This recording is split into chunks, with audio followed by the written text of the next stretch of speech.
Good evening from my front porch. It's a very special evening. I got my best outfit on because September 13 is our celebration of 1 year of doing these Hello from My Front Porch programs. It's a very, very special time, which is of course why I'm out here in my best outfit drinking my blood orange San Pellegrino.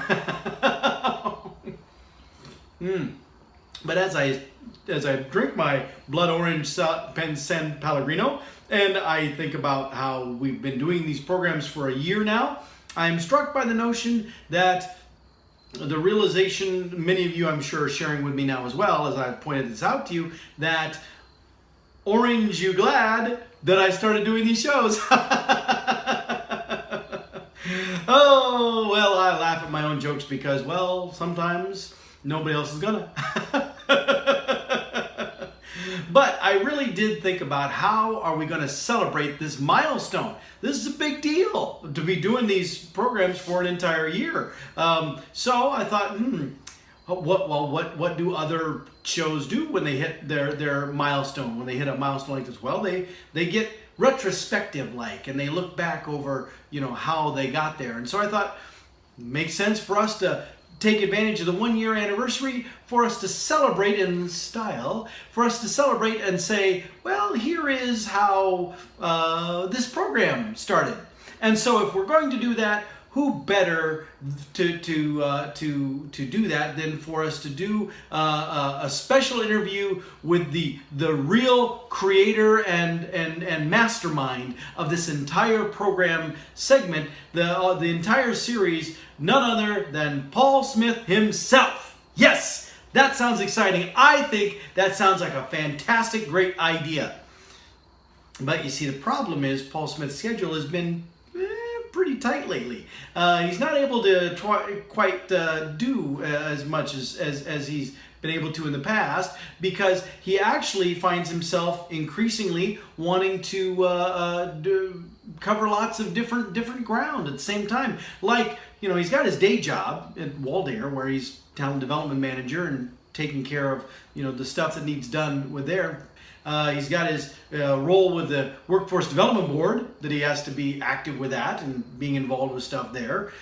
He's also then got the book that he's writing for ATD, and that all of that goes along with all of that. He's got his 50th birthday coming up, which is dominating some discussions and some planning situations. But then, of course, there is keeping this show going, keeping it as fresh and as crisp and as refreshing as a San Pellegrino soda. Yeah, refreshing. Anyway, so pinning him down for an interview would be tough. We put out requests, asked him to come here to join on the front porch so that we could talk to him, but he said he couldn't get away. He said he was too busy. So we instead have chosen a different path. We have sent our top correspondent to go track him down, to go find him. And so now we're going to take you to our correspondent who is in the field tracking him down, and I believe his location is very nearby. Paul, hello, Paul, can you hear me? Yes, Paul, I can hear you. Paul, can you describe for our audience where you are right now and what are you seeing? Well, honestly, this is a very exciting experience at the moment because we are actually here literally just on the other side of the door to the front porch. Behind me is the door that leads to the now famous front porch. And this is just incredible. We are standing here in the dining room of Paul Smith himself. That's right. We are right here in his dining room. And he has items on the table, which I was just admiring a little bit ago. It's incredible to be looking at these things here. You can see that he's got the magazines, that he has the articles from ATD that he was sharing with recently, his badge from the conference, the ATD conference that he went to recently, where he got to speak twice, got to do 2 presentations, that he was very excited, very excited about that. And we also see the sonic screwdriver from Doctor Who that he recently used as a prop during his introduction of Brandy, to introducing Brandy, his girlfriend, to the world. And then down here is his copy of The Christmas Story. We all remember that incredible Christmas episode that he did with the fireplace behind him. There was such a believable opportunity there. And then also look, here's his watch, the Corvette watch that he just recently won. Again, thanks to Brandy, the tickets that she had bought. But then also over here, I see his Monkey episode DVDs. He's talked about those. And look, the boutonniere and card from his daughter Ashley from her wedding. That's got to be very powerful, because as we all know the story, this series began as part of his relationship with his daughter.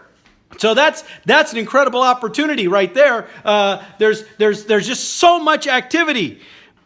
Sometimes it's just a little too overwhelming.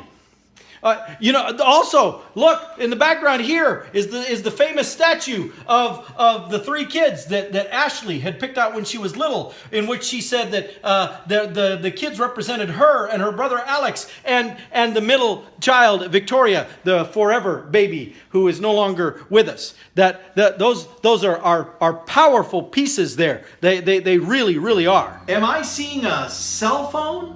Is that also cell phone? Paul's? Is that his cell phone? Yes, actually. And the cell phone that is there on the table is actually one that was used. I'm told that it was used with the initial outputs of the show. In fact, that it may be the exact cell phone that was used to film the very first episode 1 year ago. How is that for extra special? That is an impressive piece of impressive item to have there. Indeed. Wow.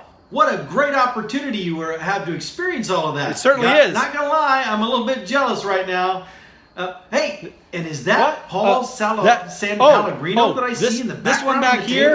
No, actually, I have to confess that one is mine. That's my San Pellegrino. That's the orange one. It's very tasty. But an excellent choice. Notice also behind it are the Doctor Who scarf of his, the sweater that he wears out on the porch during the wintertime. Some really other great memorable items here, commemorating some wonderful times. But hold on, do I see what I think I see in the background? That gold statue. Oh yes, the golden statue. Yes. It is back here. The golden statue. This was the statue that he received for Best Facebook Series. As we all recall, the Best Facebook Series trophy that he received, that he awarded to himself after his return from DC this last time. Yes. And what a special day that was for us all. And I'm sure it meant a lot to Paul, too. Where is he, by the way? Well, he's not actually here. So do you know where he's at all? Any idea? Well, to be honest with you, I'm not really sure where. Hold on. I'm getting unconfirmed reports that.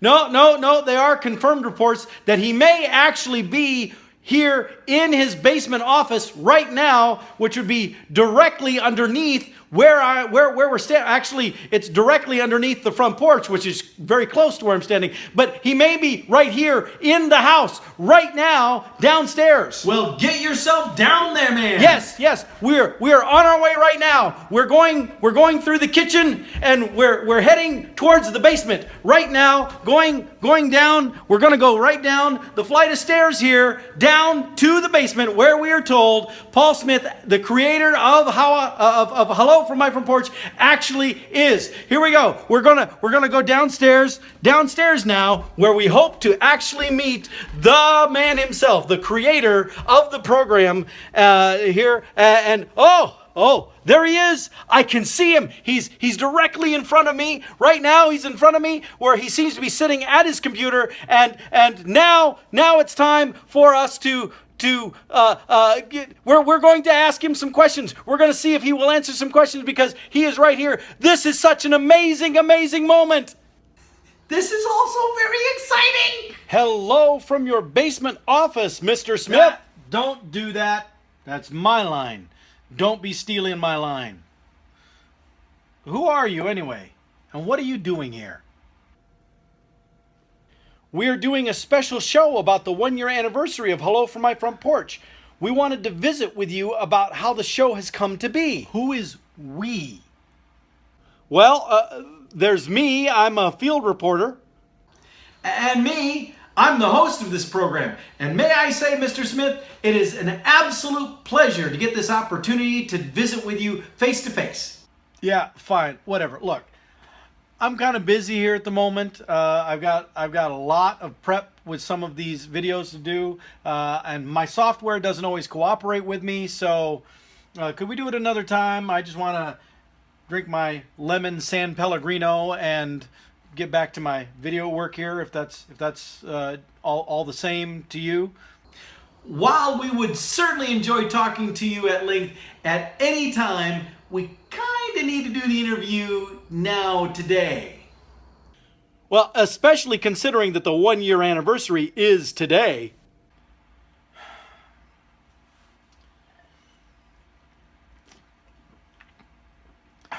Okay. So you want to know about the history of the show? Look, here's the deal. It actually started because my daughter was getting married. In fact, almost a year ago, September 18, 2016. And leading up to the wedding, had a lot of people asking all the same kind of questions. How's the bride doing? How are you doing, Dad? How are the wedding preparations coming? What are you going to be doing about this, the reception? How are things going to do? Where is the wedding going to be? Where are you having the reception? What? All these kind of questions. And I discovered that I was writing the same message over and over and over again, trying to respond to people in the same way. And so I'd actually started to, I would start writing these messages and I would copy them and almost verbatim paste the same message to different people as they would ask these different questions. As they'd ask the same questions, different people asking the same questions. And then I got tired. I thought, this is dumb. Why am I going to all this trouble? And then I had the idea occur to me that what if I just did little videos in the morning before I headed off to work saying, here's the latest updates of what's going on with the wedding plans, and just let people know that, that was a way that I could do that. I could also then share what it was that was going on inside old Dad, as I was getting used to or starting to come to grips with the reality that my little princess was now going to be moving away. She's going to be getting married and leaving and flying away. And so, that was how it started. And then, interestingly enough, when the wedding came and was done, I thought, well, that was it for these little video segments too. And so I stopped doing them for a little while. And then I started to get these messages from people saying, what happened to your little videos? Aren't you going to keep doing those? I like those little videos. Why did you stop with the videos? And I'm like, well, because Ashley got married, so I'm done. And they said, I liked it. Now, keep in mind, too, that, this is fall leading up to the election of 2016, which was ugly and bitter and divisive. And there were a lot of people who were actually very pleased to be able to see something on their Facebook page that wasn't political, that was not trying to be divisive, that was not being insulting or tearing down or belittling. They liked that aspect to what I was offering on the Hello from My Front Porch. And so So I thought, why not? Why not keep doing them? There's no harm in it. It's just talking to the camera. But of course, me being me, I couldn't just leave it at that. If I was going to do this, I was going to do this right. And so I decided that it was going to need to be set up as something authentic, something with titles and a social media presence. And thus was born Hello from My Front Porch, and the YouTube channel, the Twitter page, the Instagram page, the Facebook page. all of it spawned from those beginnings. But obviously, while it started with me talking about things related to my daughter's wedding, now that she was married and off and on her way, I wasn't able to keep talking about that kind of stuff. And so I decided, well, then what else do we talk about? And I started talking about stuff related to my own personal journey. Because I realized that her getting married and moving away was really a significant pivot point. It was a major turning point in my life, because by that point now I had been divorced for over a year and a half almost, by the time that Ashley and Josh got married, and had started to really come to grips with that. It started to really get my new life started underway, and so now here all of a sudden I get this curveball of my daughter, who'd been still living with me, is not just going to be married and leaving, but is moving half a country away. And so that was, and at that time my son Alex was still out in California, and I was then going to be alone, and that was a little overwhelming. But I discovered that if I embraced that, it could be very educational for me. It could be very strengthening. It could be very liberating, and that's what it became as I embraced that and went with that. And so these videos have now become not just a conversation between friends. They've become a bit of a chronicling of my evolution as a person, as I've been able to stand on my own 2 feet, if you will, and be strengthened by that. Now. I also know that some people, while they enjoy watching because of there not being conflict things, I have put some things in here where I challenge people and poke them a bit, of emphasizing concepts that are good concepts to strive after, but never starting an argument, never starting a conflict. And so some people watch because of that, but others watch it just because it gives them a nice little chuckle. Others because sometimes they learn something they didn't know, and those are all things that really I appreciate, knowing that people watch these and they get those kind of reactions from it, because that's I mean, I'm a teacher. That's what I do. I'm an educator at heart, and so the idea that this goofy little video blog that I've got going on here might actually be doing those things for some people, I think that's really cool as well. And so I think it's become a very enjoyable hobby of mine, but it is one that does take up some time. Like I said, I'm going to need to get back to doing more, doing my video stuff here, because there is a lot that still needs to get done.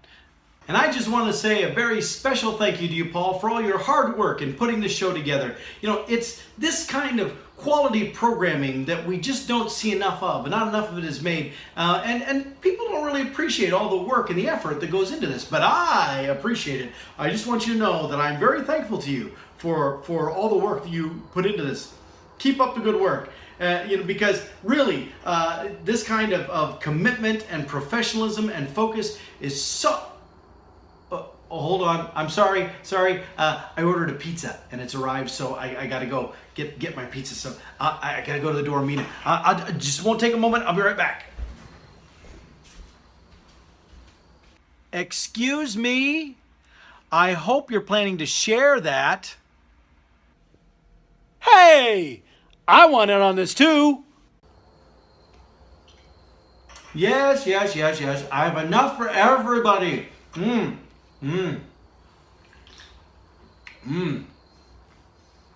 It's delicious too.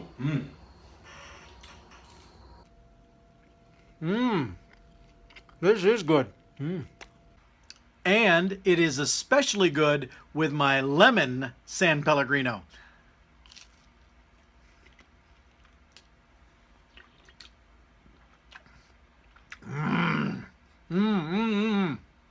I know.